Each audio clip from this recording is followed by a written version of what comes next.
boa noite. Hoje a gente vai falar sobre um assunto muito interessante, né? Um assunto muito disseminado hoje em dia, mas com algumas inverdades ou com algumas informações pela metade, né? Que é a terapia de reposição hormonal no homem, né? Vamos lá. Vamos falar um pouquinho sobre a terapia de reposição de testosterona nos homens. A gente andou falando aí bastante sobre menopausa, né? E agora a gente vai falar um pouquinho sobre a terapia de reposição hormonal para os homens. Deixando bem claro que nós estamos falando sobre terapia de reposição hormonal, tá? Então, para aqueles pacientes que precisam fazer reposição de testosterona, tá? A gente sabe que após os 30 anos de idade, no homem, né, vai existir uma queda de aproximadamente 1 a 2% de testosterona ao ano. Então, à medida que a nossa população está envelhecendo, a gente vai pegar cada vez mais homens com deficiência de testosterona.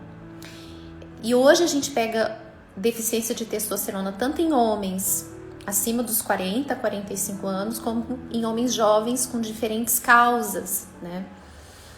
Então, eu acho que quando o paciente nos procura com queixas de deficiência de testosterona, a gente tem que levar isso muito a sério. Normalmente, a deficiência de testosterona no homem mais velho, né, que a gente chama a deficiência de testosterona relacionada à idade, né, que é o DAEM, ela vai acontecer em homens após aí os 40, 45 anos, né? E normalmente as queixas são queixas são bem características.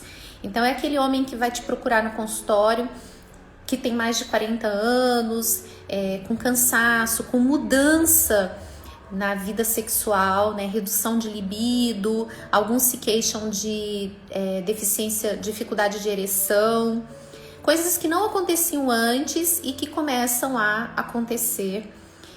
Alguns referem também uma redução do vigor, né, uma redução da massa muscular, uma indisposição para atividades usuais, né, do seu dia a dia. Então, para esses homens, é muito importante que a gente tenha um olhar atento e a gente sempre pense em deficiência de testosterona. Da mesma forma, existem alguns homens jovens, né, com menos de 40 anos, que vão nos procurar com alguns sintomas também característicos de deficiência de testosterona. O principal é a redução de libido nos homens mais jovens. Então, e a gente vê muitos homens jovens com sintomas depressivos, com vontade aí até de chorar, com insônia, com indisposição e principalmente redução de libido, que também podem ser acometidos de deficiência de testosterona. As causas de deficiência de testosterona no homem mais velho e no homem jovem são diferentes. Nos homens mais velhos, normalmente está relacionada à idade. A gente sabe que à medida que o homem vai envelhecendo, vai havendo uma menor resposta dos testículos às gonadotrofinas. Então, existe uma menor sensibilidade testicular ao estímulo do LH e do FSH. Isso vai acontecer com a idade, né? Existe uma redução, né, na produção de testosterona intratesticular, existe uma redução dessa responsividade dos testículos às gonadotrofinas, que vai acontecer com a idade. Todo homem com mais de 40, mais de 50 anos vai ter deficiência de testosterona? Não. Ao contrário das mulheres, a redução da testosterona, a andropausa, ela nem sempre vai acontecer. Existem homens que envelhecem sem ter deficiência de testosterona, diferentemente da mulher. A gente sabe que a mulher sempre, um dia, ela vai entrar na menopausa. O homem não. A gente sabe que aproximadamente aí 30, 35% dos homens vão vão ter andropausa, nem todos os homens, mas alguns homens vão ter deficiências em diferentes níveis aí, em diferentes intensidades na sua testosterona, tá? As causas de testosterona no homem, de redução de testosterona no homem jovem, são um pouco diferentes das causas do homem mais velho. Hoje é muito importante a gente falar que a causa mais comum de deficiência de testosterona no homem jovem se chama obesidade. Então, se tem uma coisa que vai levar a deficiência de testosterona no homem com menos de 40 anos hoje em dia, é a obesidade. Eu falei já em alguns posts, de vez em quando eu faço alguns vídeos falando sobre isso, né? Na obesidade a gente tem um feedback, uma ação de feedback negativo da leptina, que é um hormônio que aumenta no paciente obeso, e a leptina ela vai bagunçar a pulsatilidade da produção de LH, que é o hormônio que vai estimular os testículos a produzirem testosterona. Então, no homem obeso, é muito comum mesmo, quase 90% dos homens obesos vão ter redução na sua testosterona por conta desse feedback negativo aí da leptina. Além disso, a obesidade é um estado muito inflamatório, onde há uma produção muito grande de citocinas inflamatórias que também vão levar à redução aí na produção de testosterona testicular. Então, no paciente obeso, você tem uma série de alterações que vão culminar com a deficiência de testosterona. A boa notícia é que a deficiência de testosterona no paciente jovem por obesidade ela é reversível. E na grande maioria das vezes a gente consegue melhorar sem necessidade de entrar com testosterona. Até porque o homem jovem, normalmente, ele vai querer ainda ser pai, na maioria das vezes. E a gente sabe que dar testosterona para um homem que tem como desejo a paternidade não é uma coisa muito inteligente, tá? Eles fizeram um trabalho nos Estados Unidos e eles ficaram muito assustados porque 25% dos profissionais, né, urologistas lá, tratam infertilidade com testosterona. E isso assustou muito o pessoal que fez essa pesquisa, né, no American Journal of Physiology, Endocrinology and Metabolism. E eles se assustaram muito porque foi mostrado que eles estavam dando testosterona para homens que tinham a vontade de ser pai e que eram inférteis. A gente sabe que a testosterona intratesticular é muito importante quando o homem quer ser pai, né? E a gente sabe que quando você dá testosterona exógena para um homem, ela vai reduzir também a testosterona intratesticular, tá? É lógico que a testosterona intratesticular vai demorar um pouquinho mais para ser inibida. A gente sabe que para o homem ficar infértil, a testosterona intratesticular ela tem que estar menor que 20 nanogramas por decilitro, né? Então é por isso que a gente responde já uma pergunta, né, de muita gente que fala assim, olha, aquele fisiculturista, ele usa testosterona há não sei quantos anos e engravidou a mulher, né? Porque a gente sabe que tem alguns homens, né, que conseguem preservar a produção intratesticular suficiente, né, minimamente suficiente para serem pais, né? Então, às vezes eles estão com a testosterona supressa, né? Estão com o eixo suprimido, com uma testosterona plasmática baixa, mas com uma testosterona intratesticular que é suficiente para que eles engravidem aí a parceira, tá? Então, assim, a gente falou aí das causas, né, de hipogonadismo, de redução de testosterona, que são diferentes no homem mais velho e no homem jovem, né? E a gente tem que entender que todas as vezes que você pega um paciente com queixas sugestivas de deficiência de testosterona, é interessante que você faça as dosagens de testosterona para você fazer o melhor diagnóstico. O paciente jovem, tem outras causas no paciente jovem que podem levar à redução de testosterona. A obesidade é a mais comum, mas a gente sabe que, por exemplo, a nicotina, né, o cigarro, reduz a produção de testosterona. A maconha é uma causa muito comum de redução de testosterona. Alguns medicamentos, né, por exemplo, inibidores de recaptação de serotonina, eles vão inibir testosterona. Algumas drogas como risperidona, que podem aumentar a prolactina. A gente sabe que a prolactina ela faz um feedback negativo no eixo, né, hipotálamo, hipófise gonadal, e pode levar à redução de testosterona. Então tem uma série de medicações que podem fazer com que o paciente jovem apresente redução de testosterona. O estresse também é uma causa muito comum, né? O estresse, ele bagunça totalmente o eixo hipotálamo hipófise gonadal. Então, os pacientes que vivem sob um estresse muito grande no trabalho, estão passando por uma fase de muito estresse, eles podem ter uma redução de testosterona. Esses pacientes, esses atletas, né, que fazem atividades muito intensas e volumosas, onde existe uma produção muito grande de endorfinas, a gente pode ter um bloqueio, uma redução de testosterona total por bloqueio de gonadotrofinas. Então, tem uma série de causas, né, que pode fazer com que um homem jovem apresente deficiência de testosterona. E a gente pega muito paciente HIV positivo também, jovem. A gente sabe que a síndrome da imunodeficiência, ela é uma causa de deficiência de testosterona por vários motivos, né? Inclusive a própria medicação que é usada por esses pacientes pode levar à deficiência de testosterona, tá?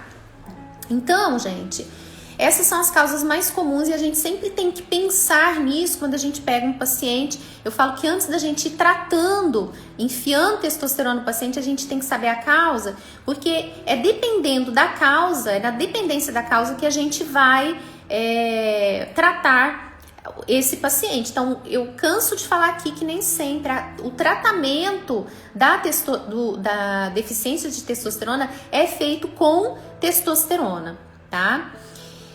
Bom, a partir do momento que você tem a suspeita de que esse paciente tem deficiência de testosterona, você tem que pedir a dosagem de testosterona, tá? Quando você vai pedir a dosagem de testosterona, uma coisa que eu sempre peço para as pessoas ficarem muito atentas é a questão do horário de coleta da testosterona. A gente sabe que no mesmo homem existe uma variabilidade na dosagem de testosterona, no nível de testosterona, que ao longo do próprio dia. Existem trabalhos mostrando que a testosterona no mesmo dia, num homem, ela pode variar substancialmente. Por exemplo, um homem ele pode chegar a ter à tarde um nível de testosterona de 20% a menos do que no período da manhã. Em homens, essa diferença pode chegar até 50%. Então, sempre que você for fazer a dosagem de testosterona, atente-se para fazer essa coleta até as 10 horas da manhã, para que a gente possa pegar o nível máximo de testosterona, tá? E isso aí é muito importante, tá bom?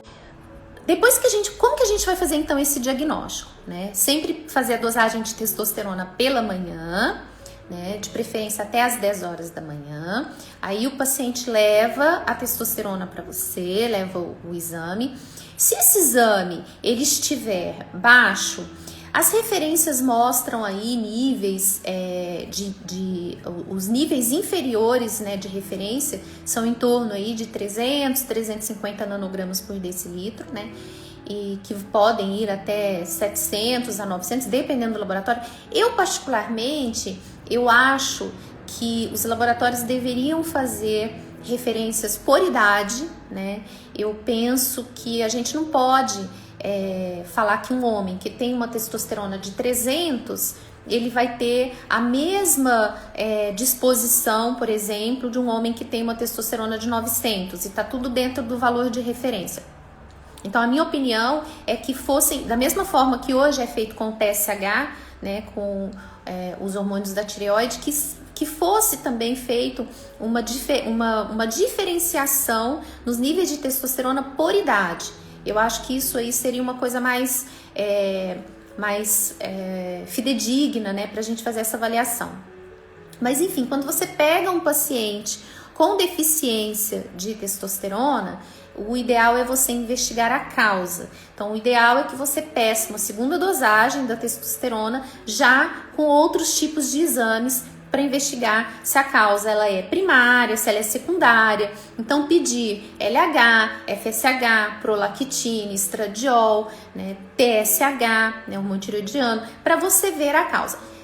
Na nossa vida prática, né, a gente não tem muito tempo de ficar mandando o paciente fazer um exame, aí ele volta, manda o paciente fazer outro exame. Então, o que a gente faz? Normalmente a gente já pede, quando a gente tem a suspeita, a gente pede o exame de testosterona total, testosterona livre, e a gente já pede LH, FSH, prolactina, né?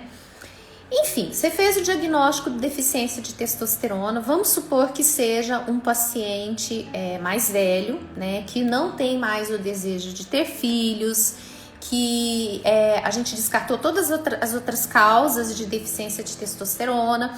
Você vai fazer a terapia de reposição de testosterona nesse paciente. Esse paciente ele tem indicação de você repor testosterona nele.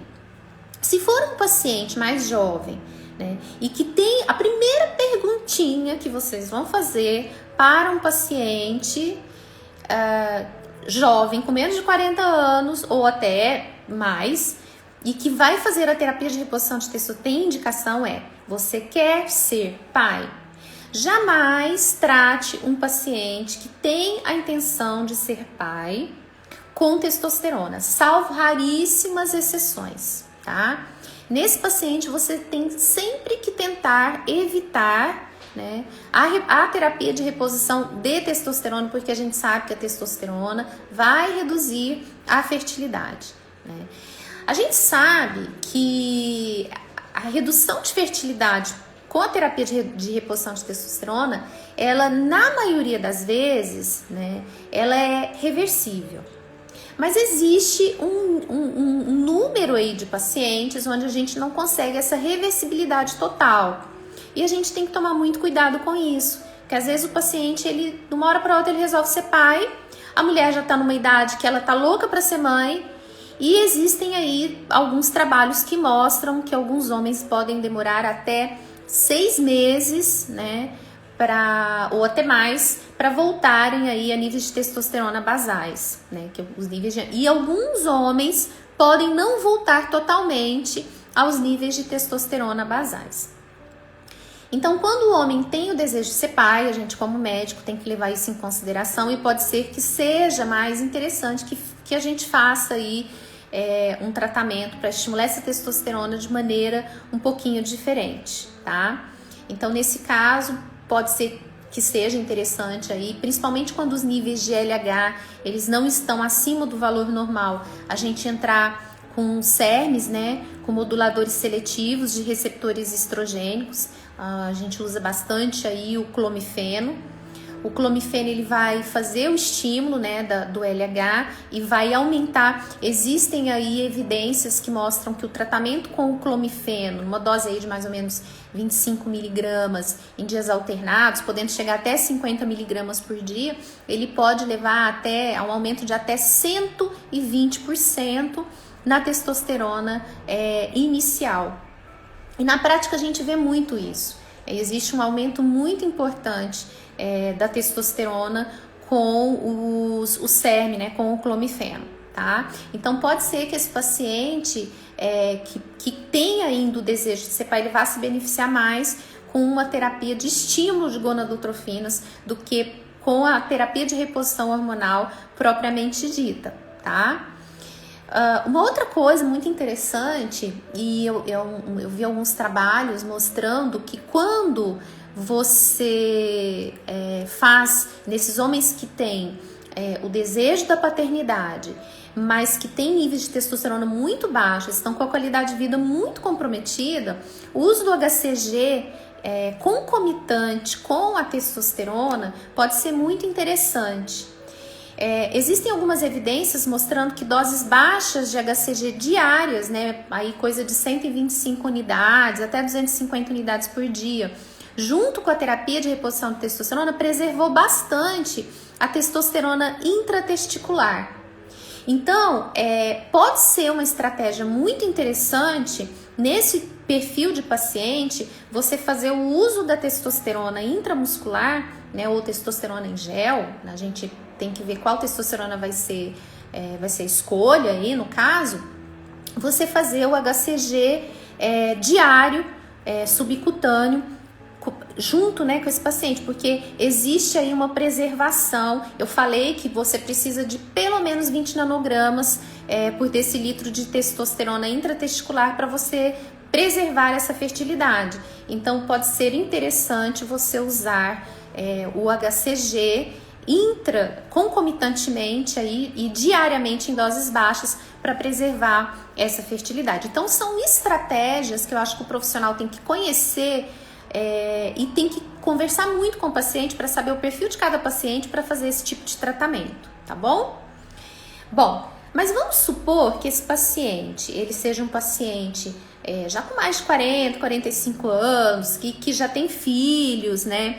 Que não quer mais ser pai, e aí a gente vai optar pela terapia de reposição de testosterona mesmo.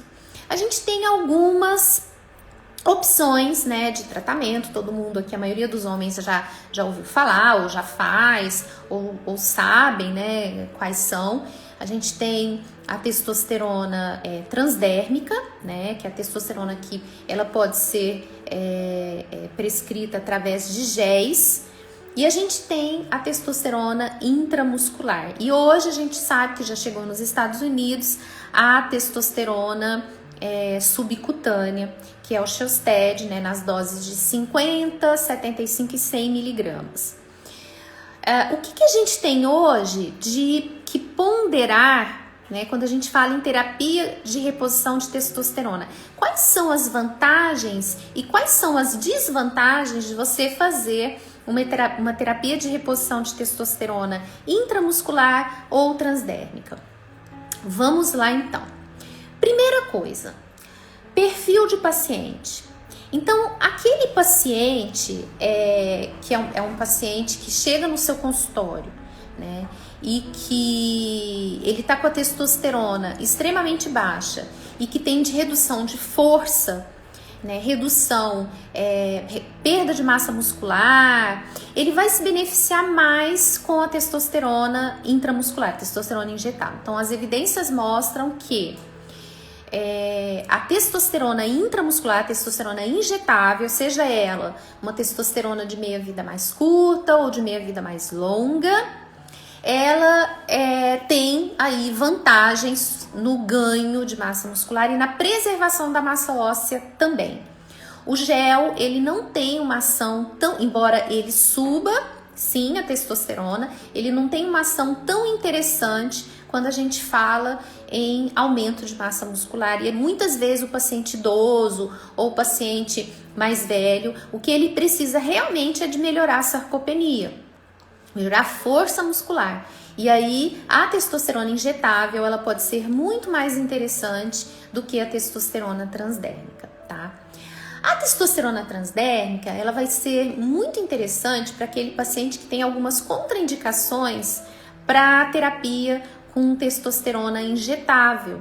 Então, por exemplo, aquele paciente que chega no seu consultório, que ronca muito e que tem o que a gente chama de poliglobulia já no exame, um hematócrito já um pouco alto, um paciente que tem apneia do sono. Esse paciente, se você passar uma testosterona intramuscular para ele, você corre o risco de piorar essa poliglobulia dele e de poder levar esse paciente, aumentar os riscos aí cardiovasculares desse paciente, tá? Então, assim, sempre que você pegar um paciente que ronca, sempre que você pegar um paciente que tem ali um hematócrito mais alto, mais alterado, seria muito interessante que você, primeiro, conversasse bastante com esse paciente e pedisse para ele tratar essa apneia do sono, essa poliglobulia dele, tá? Eu sempre que eu vou fazer terapia de reposição hormonal no meu paciente, e eu vejo que é um paciente que tem apneia, a gente vê uma poliglobulia, eu converso bastante com ele a respeito da gente ficar um pouco aí restrito, né, com bastante restrição no que diz respeito à terapia de reposição hormonal. Então, eu sempre gosto muito de pedir uma avaliação do hematologista, encaminhar ele para uma clínica do sono, se necessário ele vai usar o CPAP, mas ele tem que melhorar essa poliglobulia dele, né, para que a gente possa fazer com mais segurança a terapia de reposição de testosterona.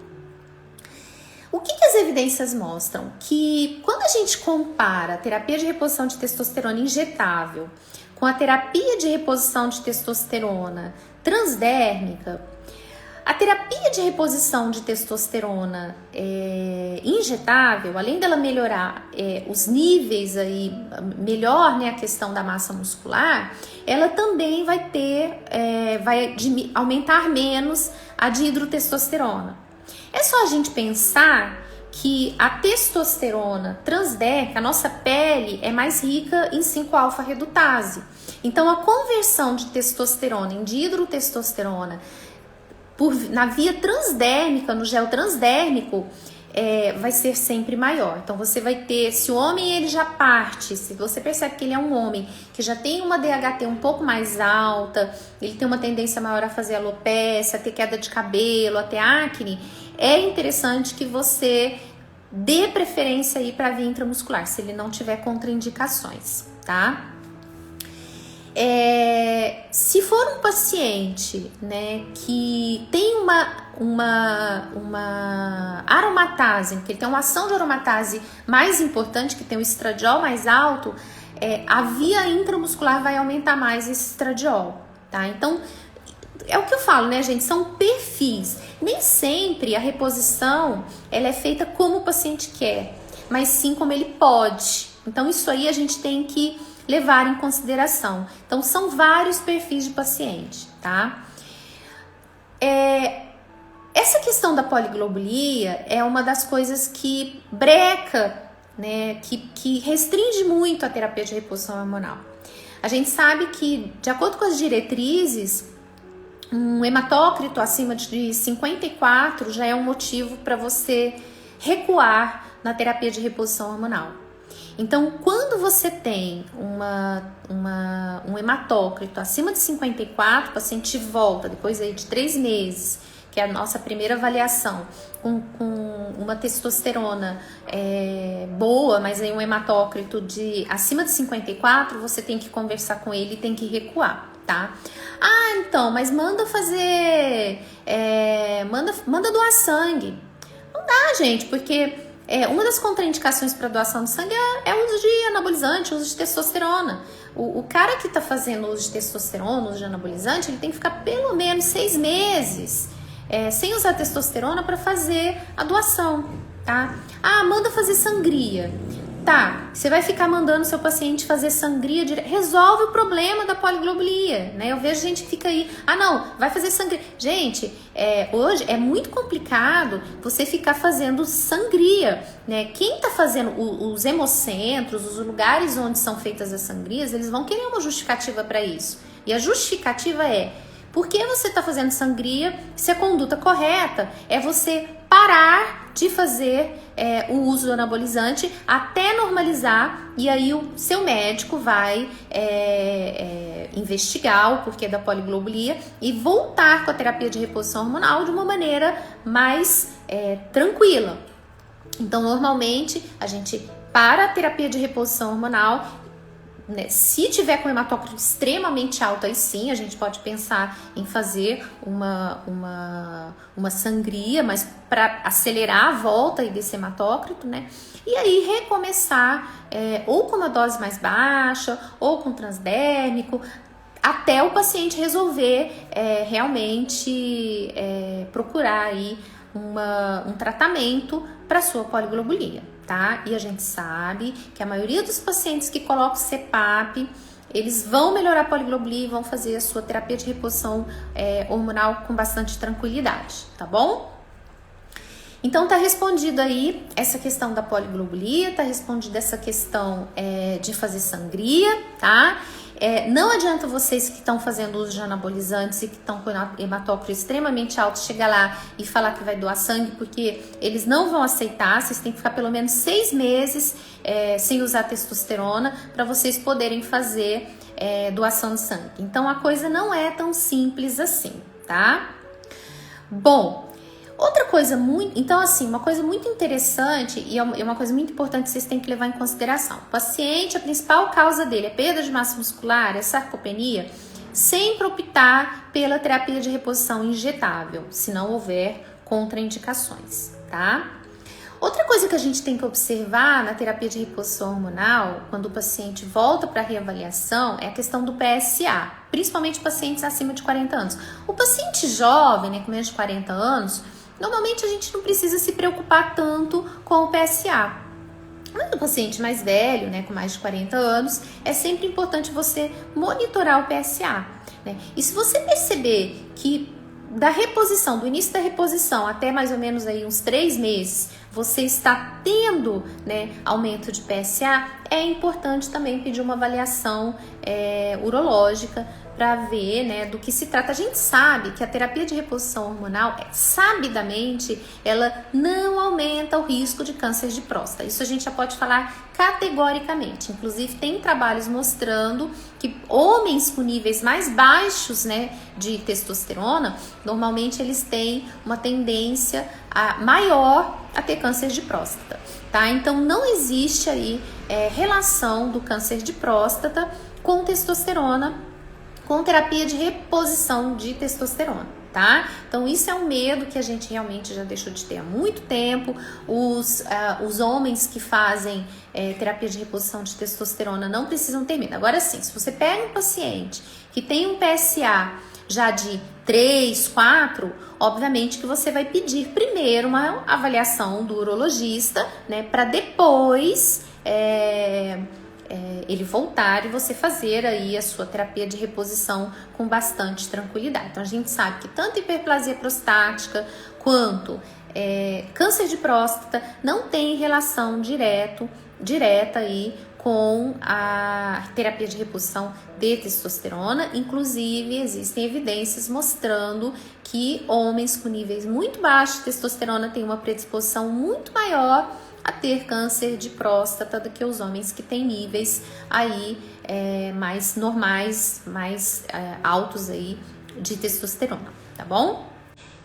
O pessoal fala muito da testosterona subcutânea, né, da via de testosterona subcutânea. E assim, realmente a gente já tem uma testosterona subcutânea nos Estados Unidos que foi aprovada pelo FDA, que é o Shelsted, né, são em doses aí, é o enantato de testosterona nas doses de 50, 75 e 100 miligramas. E assim, gente, de verdade, a única vantagem que eu vejo nesse caso é a comodidade de aplicação. A gente sabe que a testosterona subcutânea ela é auto-injetável, né? O homem mesmo pode injetar, ele vem numa canetinha bonitinha, né? E fácil de aplicar, né? Subcutânea. E os níveis mais estáveis de testosterona, porque você vai aplicar doses menores, né? E mais frequentemente, tá? Essa história de falar que aromatiza menos, essa história de falar que... Gente, de verdade, eu já peguei pacientes usando e não vi diferença alguma. A única diferença é essa. Os níveis são mais estáveis. É difícil você ver homens que fazem uso de Shelsted com níveis suprafisiológicos, né? Mas isso a gente consegue muito bem com a testosterona de meia-vida mais longa, que é o nosso andecanoato de testosterona, que é o nosso Nebido, o nosso Ormus, né? Então, assim, ele também dá menos pico, dá menos efeito montanha-russa. Então, de verdade, eu ainda não consegui ver, além da comodidade da aplicação, né? A vantagem aí de uma teste subcutânea, tá? A teste subcutânea hoje que a gente tem no mercado é o enantato. Quem usa cipionato, quem usa durateston, tá usando off-label, né? Tá usando fora de bula, né? Tá usando por conta própria, porque não existe ainda uma substância, uma testosterona formulada, né, para o uso subcutâneo. Quem usa, a gente sabe que tem muitos homens que usam aí por conta própria, né, mas ainda não. E aí tem que tomar muito cuidado também, porque como você acaba tendo que fazer aplicações com muito mais frequência, existem homens que desenvolvem às vezes algumas inflamações, né, no lugar onde aplicou, né, de modo subcutâneo. Então tem que tomar um certo cuidado também. E também tem todos aqueles efeitos colaterais. Pode aumentar hematócrito do mesmo jeito, pode aumentar a pressão arterial do mesmo jeito, tá? Então a gente precisa de uma prática um pouco maior com a testosterona subcutânea para a gente poder realmente avaliar, né, essa questão da testosterona subcutânea, se ela tem grandes vantagens. O preço é absurdamente mais alto, né, do Shiosted. Eu creio que quando chegar no Brasil vai chegar bem caro também. Então a gente não sabe aí se vai ter grandes vantagens aí para o homem, a não ser essa questão da alta aplicação, dos níveis mais estáveis, né, dessa comodidade, tá bom? Bom, a gente tem uns minutos ainda, eu vou responder algumas perguntas, né, interessantes. Estou vendo que tem algumas perguntas interessantes e para a gente poder interagir um pouquinho mais. Bom, vamos lá.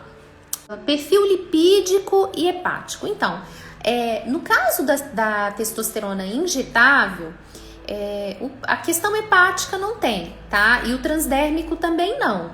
Você vai ter alteração hepática se você fizer uma testosterona via oral, mas que hoje não é usada, tá?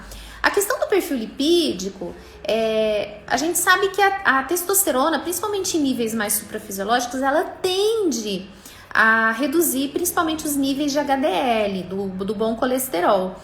Mas quando a reposição ela mantém os níveis estáveis, os níveis fisiológicos, dificilmente você vai ter alteração.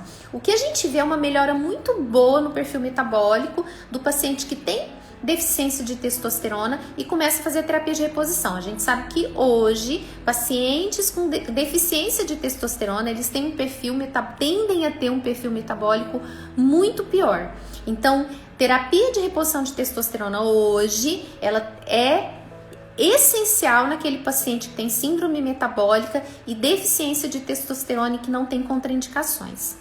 A testosterona, com certeza, no paciente que tem deficiência de libido, quando você faz a reposição, vai perceber aumento de libido sim, tá? Esse depoimento aí do diabetes, né, e reposição de testosterona, existem várias evidências mostrando que a terapia de reposição de testosterona em homens deficientes melhora muito a síndrome metabólica, os parâmetros metabólicos. Tá? Muito mesmo. Então, hoje, paciente com diabetes, com síndrome metabólica, que chega no consultório, é super mandatório você fazer a dosagem de testosterona, tá? Terapia de reposição de testosterona em homens obesos, em processo de emagrecimento, ajuda? Ajuda, muito. Se o paciente tiver deficiência, só que é aquela velha história. Se for um paciente jovem, obeso, que tem desejo de ser pai, e tem lá um LH um pouco mais baixo, o ideal não é você dar testosterona, é você estimular essas gonadotrofinas com algum CERM, né, um clomifeno, tá? HCG diário não dessensibiliza receptor de LH. Isso acontece mais com o uso de doses mais altas, tá? Aí sim, pode acontecer, mas essas doses baixinhas aí de 125 unidades, normalmente não, tá? DH alto tem influência na diminuição da testosterona? Olha, se a gente for pensar de modo indireto, tem, né? A gente sabe que o DHT, ele também pode bloquear gonadotrofinas, tá? Pode acontecer. Uma coisa muito interessante do DHT, gente, é que tem evidências mostrando que o aumento de DHT, ele é diretamente proporcional às maiores complicações cardiovasculares. Então, foram feitos alguns trabalhos mostrando que os pacientes que têm alterações, problemas cardiovasculares com testosterona são aqueles pacientes que têm uma DHT mais aumentada. Eles mostraram, inclusive, que pacientes com insuficiência cardíaca, eles têm aumento de 5-alfa-redutase no músculo cardíaco. tá? A gente já tem normalmente, isso já, né, existe já um aumento de 5-alfa-redutase, mas nos pacientes que desenvolvem insuficiência cardíaca o aumento é maior. Então a DHT alta é um sinal de alerta, os médicos têm que ficar mais atentos. Às vezes é interessante associar um inibidor, né, de 5-alfa-redutase, que pode ser natural, né, um salpalmeto, né, com verbascoside, nesses pacientes que fazem uso de testosterona e que tem tendência a aumentar o DHT, principalmente pacientes que fazem uso de transdérmicos, tá? Uso contínuo de clomifeno, enquanto não for possível a TRT, é adequado? Sim, é o que eu falei. Quando o paciente tem o desejo de ser pai, ele tem contraindicações para terapia de reposição de testosterona, e o desejo de paternidade é uma delas, o uso dos estimulantes, né, de gonadotrofinas, dos SERMs, é muito interessante, né? E a gente, como eu falei, existe um aumento aí de até 120% de testosterona quando se faz o uso, né, bem feito aí, por exemplo, do clomifeno, tá bom? Deposteron pode ser usado com GH? Pode, né? De quanto em quanto tempo fazer exames para quem faz TRH? Ótima pergunta.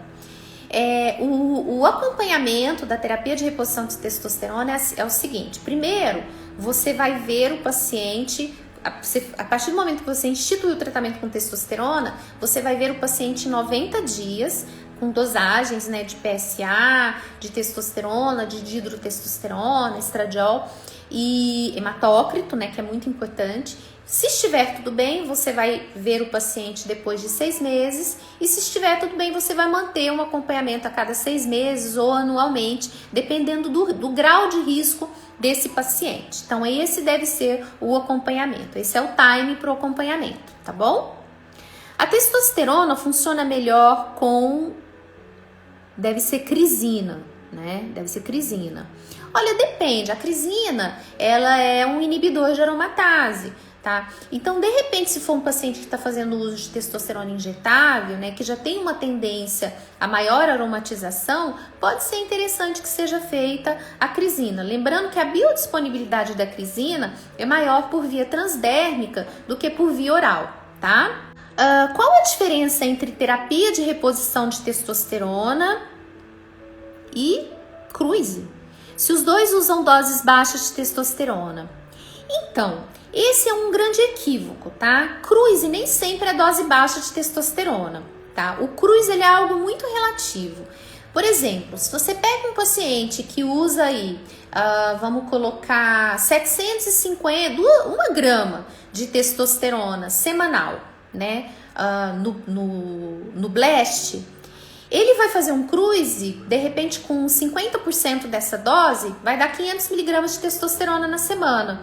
Então, quer dizer, isso não é terapia de reposição de testosterona, você concorda comigo? Né? Você concorda comigo que ele continua com níveis de testosterona suprafisiológicos? Então, o cruise, na verdade, é uma redução da dose da testosterona inicial, né, para teoricamente reduzir danos. Mas a gente sabe que isso não acontece. Eu acho que o cruise, ele é meio que uma desculpa para o cara se manter hormonizado. Na minha cabeça sempre foi isso, tá bom? Aumento da produção de glândulas sebáceas. Como combater? Você vai combater. O que aumenta a hipertrofia, né, das glândulas sebáceas é a dihidrotestosterona, ou a sensibilidade que você tem à dihidrotestosterona, tá? Então, uma das coisas é você bloquear um pouquinho o aumento exacerbado de DHT.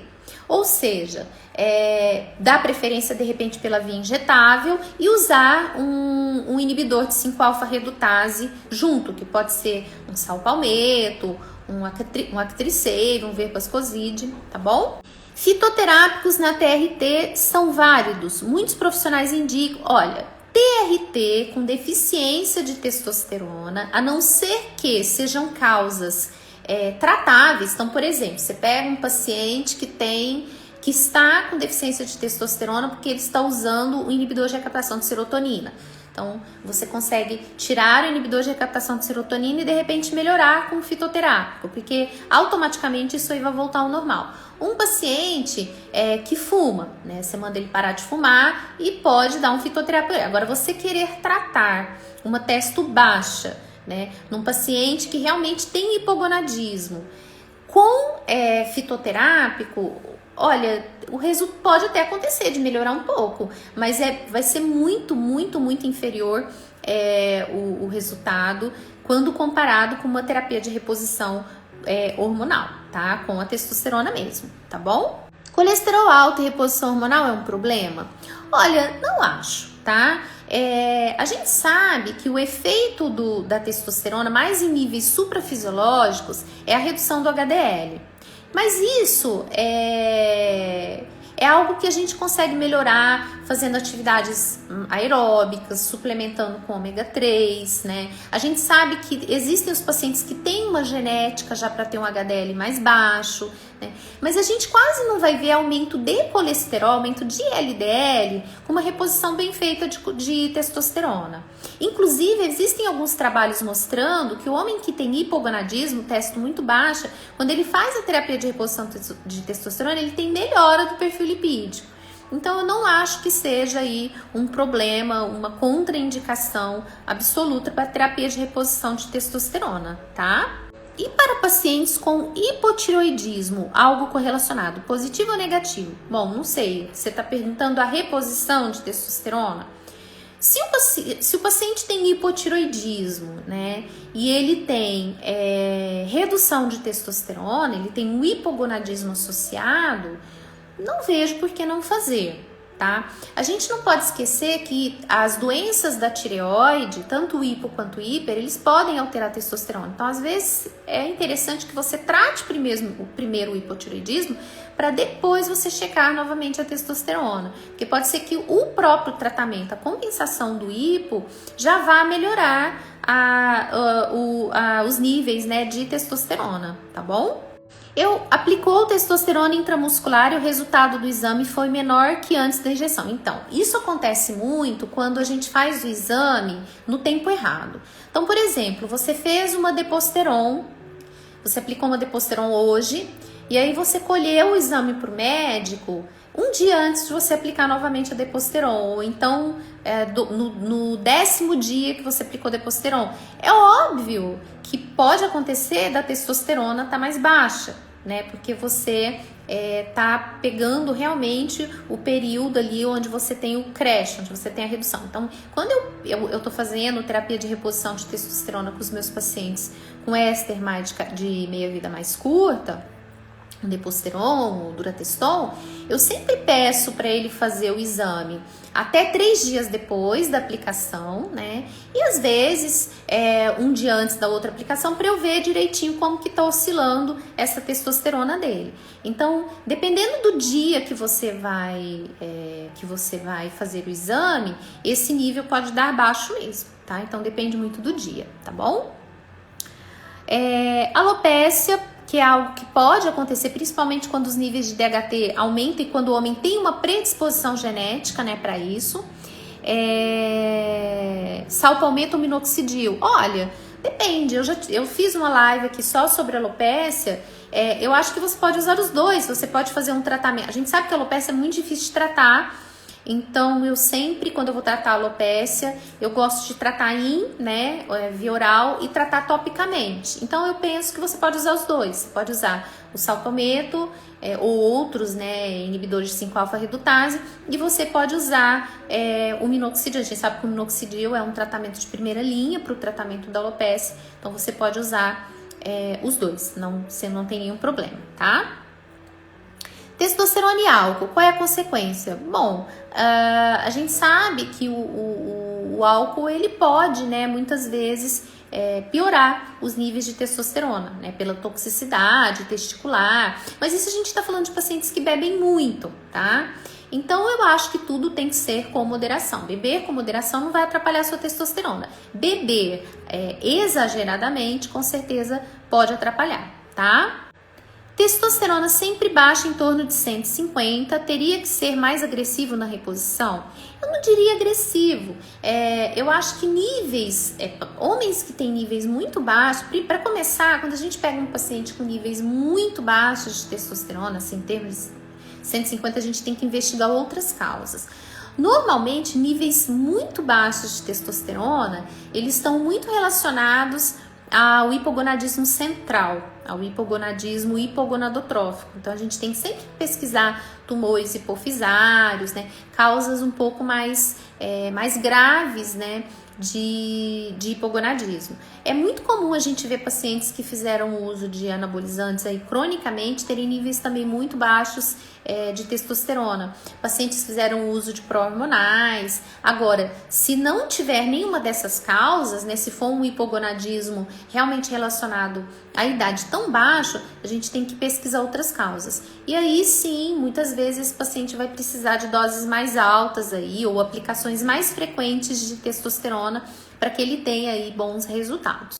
Quais as consequências de usar clomifeno sem ter usado nenhum hormônio anteriormente? Nenhuma consequência. Existem pacientes que a gente trata com clomifeno, nunca fez uso de hormônio, ele chega com uma testosterona mais baixa e com LH um pouquinho mais baixo e que se beneficiam muito bem, muito aí com o uso do clomifeno. Não existe nenhuma consequência. Clomifeno ou tamoxifeno, olha, os dois são SERMs, normalmente para o estímulo de LH, do ponto de vista prático, a gente usa mais o clomifeno mesmo, tá? Quando o paciente ele tem uma ginecomastia associada, a gente dá preferência para o tamoxifeno porque ele atua melhor nos receptores mamários, tá? Tribulus e peruana ajuda no aumento da testo? Olha, de verdade, se o paciente ele tiver realmente deficiência, o resultado é muito pobre. O uso do clomifeno pode aumentar a pressão ou problemas de visão? Pode aumentar, mas normalmente isso acontece com usos muito longos, usos muito crônicos. Meu pai tem cisto na suprarrenal, sei que é complexo, mas TRT para ele ser indicado. Olha, não dá para eu falar porque eu não sei até que ponto, quais são as alterações de suprarrenal que ele tem, que tipo de cisto é esse, qual que é o nível de testosterona dele, né? Se ele tem uma deficiência de testosterona por conta de baixos precursores adrenais, é muito difícil a gente falar. O HCG pode ser alternativa para evitar a atrofia testicular em um ciclo de Blasch Cruz? Sim, até porque, como eu falei no início da live, o HCG ele vai melhorar, ele vai preservar mais a testosterona intratesticular. Então, a atrofia testicular ela pode ser amenizada com o uso de HCG intraciclo sim, tá? A testosterona altera a tireoide? Depende do que você tá falando. Se é a testosterona muito alta, a gente sabe que quando o paciente faz uso de testosterona em níveis suprafisiológicos, né, e ele tem muita aromatização, né, muita aromatização pode aumentar a TBG, que é a proteína carreadora, né, dos hormônios tireoidianos, e você pode reduzir os níveis de hormônios tireoidianos livres, comprometendo sim a tireoide. Então, vai depender dos níveis de testosterona e da capacidade de aromatização desse esteroide aí. Se for uma testosterona mesmo, ela pode aromatizar e pode sim comprometer os níveis de tireoide, mas em níveis suprafisiológicos, tá? Exemestano, 12,5 mg por dia, é uma dose boa para evitar a aromatização? O exemestano, ele é bem agressivo, tá? Na redução de estradiol, né? Eu não vejo necessidade de você usar exemestano, tá? Eu acho que e assim, o inibidor de aromatização, quanto mais pega leve, melhor, porque a gente sabe que o estradiol ele tem efeitos também benéficos, né, para o homem, cognitivos, ósseos, até de libido mesmo, e principalmente de perfil lipídico. Então tem que tomar muito cuidado com reduções muito agressivas de estradiol, tá bom?